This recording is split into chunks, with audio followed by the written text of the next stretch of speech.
Assalamualaikum warahmatullahi wabarakatuh.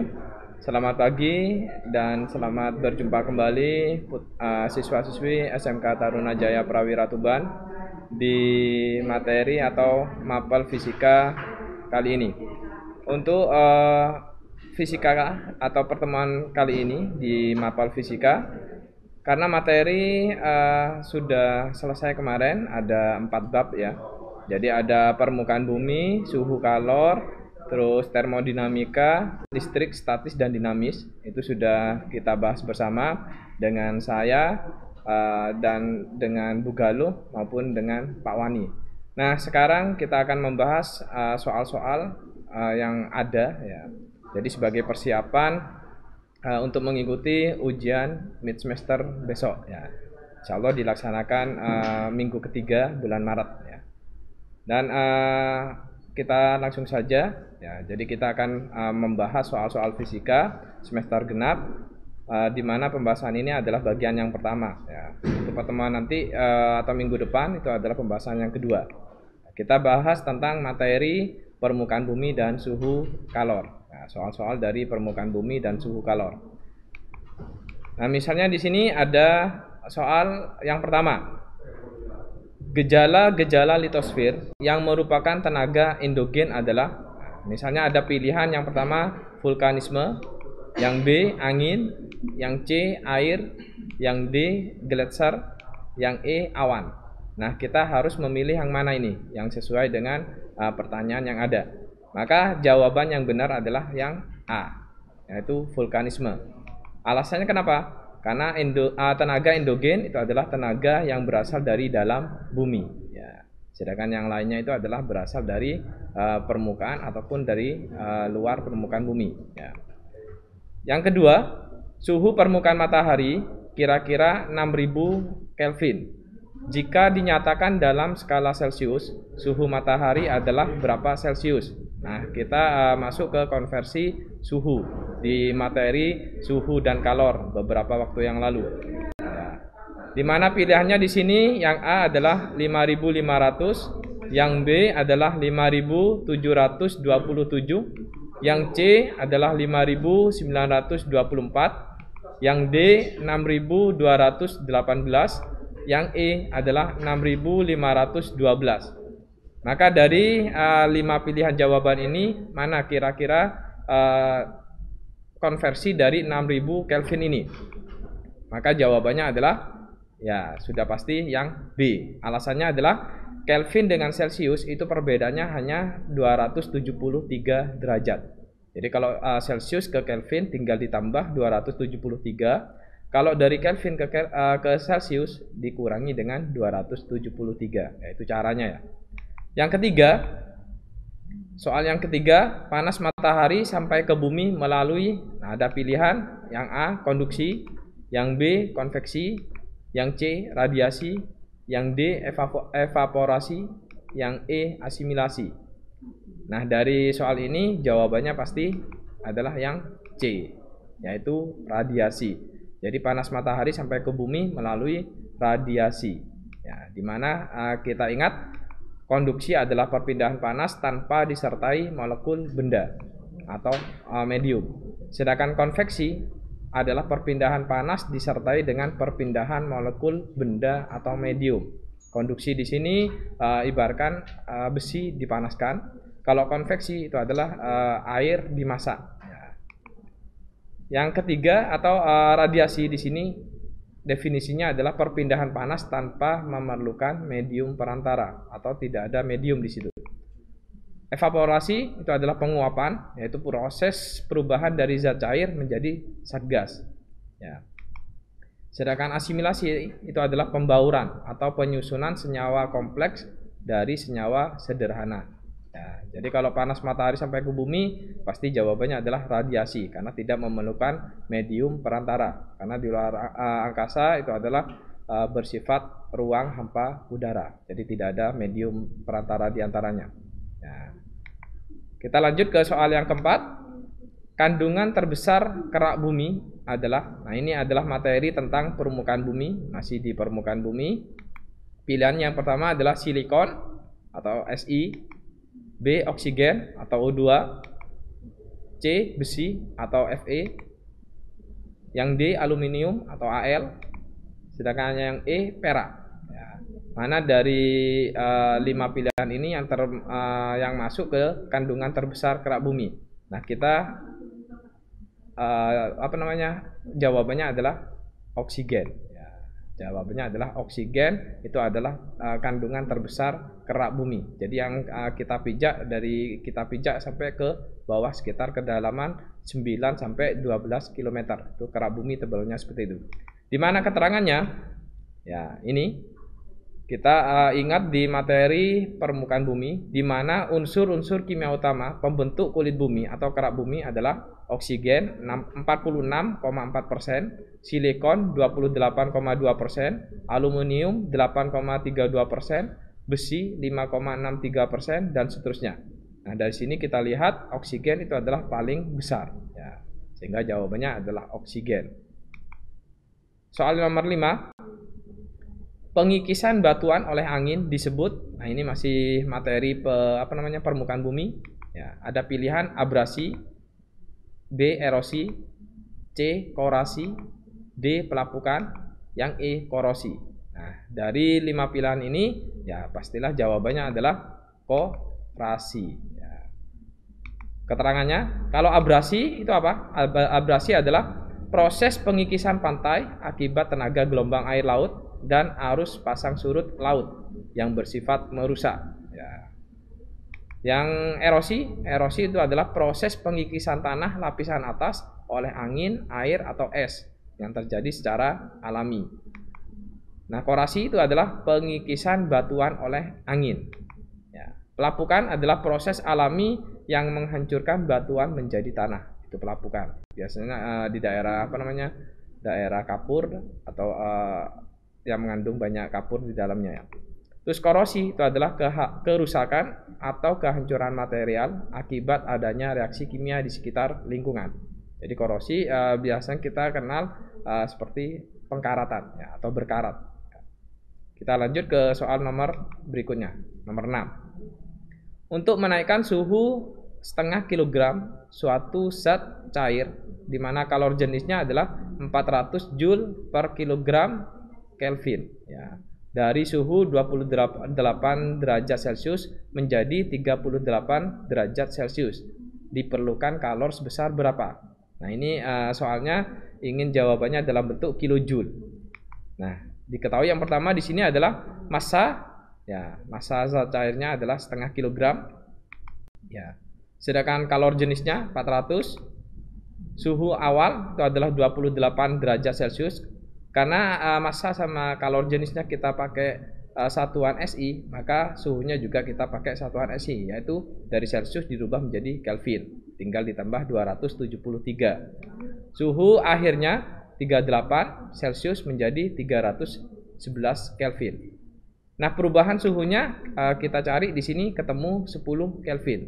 Jadi 311 dikurangi 301. Ya. Yang ditanyakan adalah besarnya kalor, ya, dalam bentuk kilojoule, ya. Nah, kita ingat di materi suhu dan kalor kemarin, ya, kita pakai Q sama dengan M kalikan C kalikan perubahan suhu, ya, di mana M itu adalah setengah, C adalah 400, perubahan suhunya adalah 10, sehingga besarnya Q sama dengan 400 Joule, atau kalau dikonversikan ke kilojoule akan berubah menjadi 0,4 kilojoule. Sehingga nomor 6 jawabannya adalah 0,4 kilojoule. Soal yang selanjutnya nomor 7. Sebanyak 25 gram es dengan kalor jenis 0,5 kalori per gram derajat Celcius dicampur dengan 50 gram air bersuhu 100 derajat Celcius. Maka suhu campurannya berapa? Nah, jadi ada soal ada es, ya, 25 gram es dicampur dengan 50 gram air. Ya, kita anggap esnya di sini suhunya 0 derajat. Ya, karena tidak ada tidak ada petunjuk, sehingga kita misalkan saja suhu esnya adalah 0 derajat Celcius. Ya, sehingga diketahui di sini adalah massa es 25 gram, kalor jenis es setengah kalori per gram derajat Celcius. Massa air 50 gram. suhu air 100 derajat Celcius ya.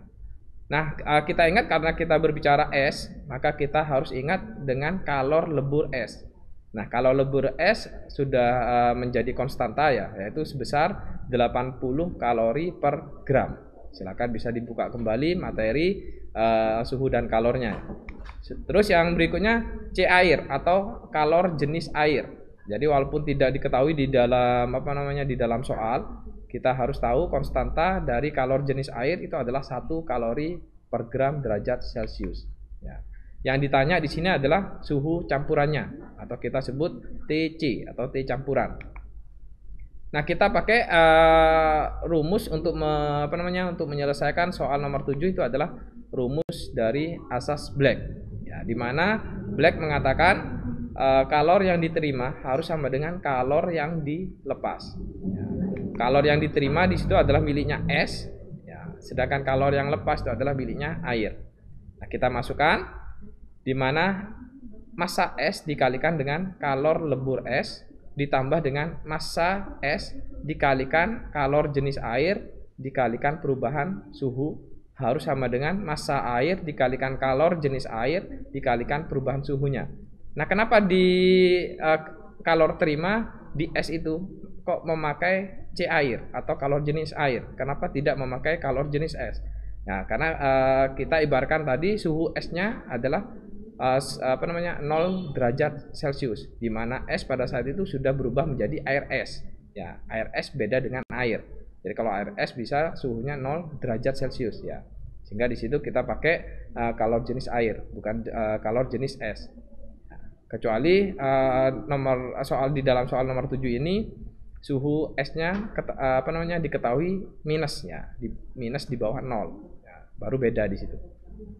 Kita masukkan nilai-nilainya. Massa es 25, kalor lebur es 80, massa es 25 dikalikan kalor jenis air 1. Nah, perubahan suhunya di sini adalah T campuran dikurangi dengan suhu es. Suhu esnya tadi adalah kita ibaratkan atau misalkan adalah 0 derajat. Ya. Yang berikutnya massa air 50, kalor jenis air 1. Suhu air adalah 100 dikurangi suhu campuran. Ya. Jadi untuk perubahan perubahan suhu itu suhu yang tinggi akan dikurangi dengan suhu yang rendah. Ya, jadi kita kira-kira di sini suhu campurannya pasti di tengah-tengah antara 0 sampai 100 ya. Nah, kita hitung di sini 25 kalikan 80 hasilnya 2000. 25 kalikan TC ya 25 TC, nolnya sudah hilang. Ya, 50 kalikan 1 kalikan 100 ya. Terus nanti 50 dikalikan dengan min TC sehingga berubah menjadi seperti ini. Yang sebelah kiri tetap 2000 ditambah 25 TC, yang sebelah kanan 50 kalikan 100 hasilnya 5000 dikurangi dengan 50 kalikan TC menjadi min 50 TC. Nah, kita pindah ya. 25 TC dengan 50 TC min 50 TC ya. Itu pindah ke kiri berubah menjadi plus. 2000 pindah ke sebelah kanan menjadi min. Ya. Sehingga TC-nya sekarang berubah menjadi 75. 25 tambah 50 menjadi 75 ya.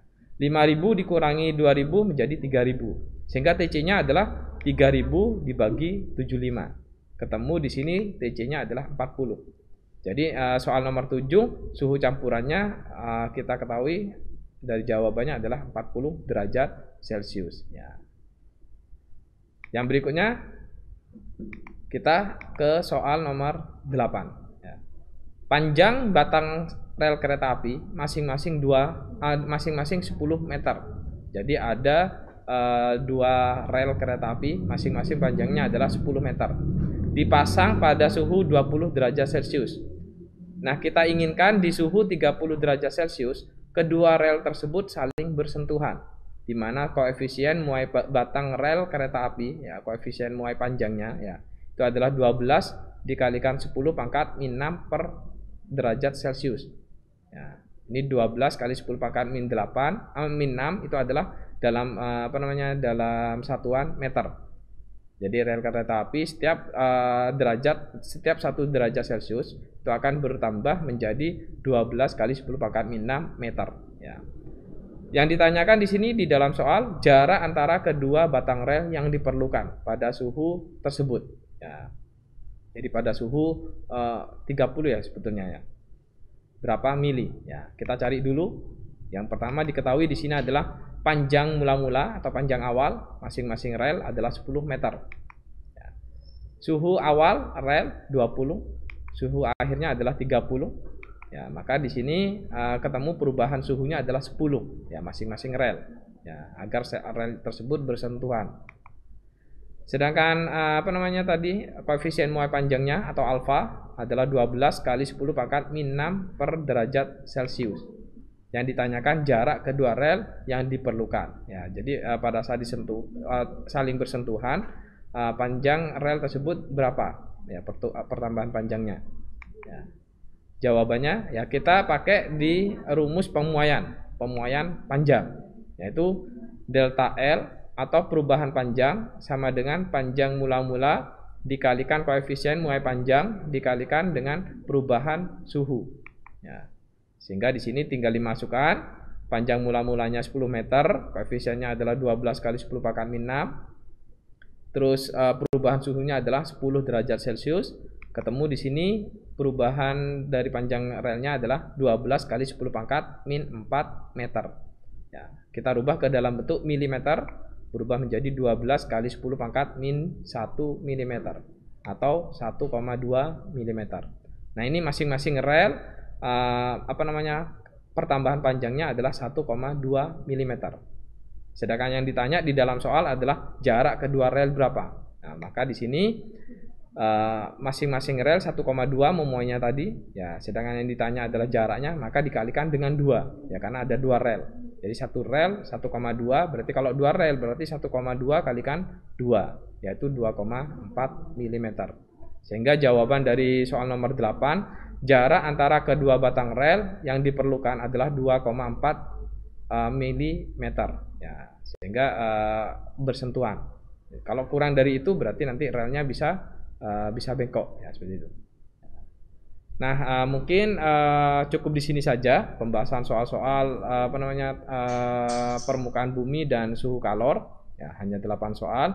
Silakan untuk siswa dan siswi kelas 10 untuk mapel fisika pelajari juga pembahasan soal-soal ini yang ada sampai 8 ini, dan nanti silakan bisa menjawab tugas yang diberikan ini ya. Ada tugas di mana ada 2 soal. Soal yang pertama, zat cair masanya 10 kg dipanaskan dari suhu 25 Celcius menjadi 75 Celcius. Panas yang diperlukan atau kalor yang diperlukan adalah 4 kali 10 pangkat 5 Joule. Yang ditanya adalah kalor jenis zat tersebut berapa. Ya, satuannya sudah ada di situ. Yang nomor 2, sebanyak 100 gram es dengan kalor jenis sekian dicampur dengan 150 gram air ya, bersuhu 100 Celcius. Maka suhu campurannya berapa? Nah, dari 2 soal ini kita sudah bahas 8 soal tadi. Jadi silakan untuk siswa-siswi kelas 10 tugas ini bisa dikerjakan dengan baik, difoto, diupload di akun masing-masing ya. Saya anggap ini adalah ulangan harian yang kedua ya. Ulangan harian yang kedua. Jadi silakan untuk siswa-siswi SMK Tarunajaya Prawira Tuban untuk selalu melaksanakan KBM daring dengan baik ya. Jangan lupa absen dan mengumpulkan tugas. Sekian dari saya. Semoga siswa-siswi SMK Tarunajaya Prawira Tuban dalam keadaan sehat walafiat. Kita akan bertemu insyaallah di pertemuan selanjutnya. Terima kasih atas perhatiannya. Wassalamualaikum warahmatullahi wabarakatuh.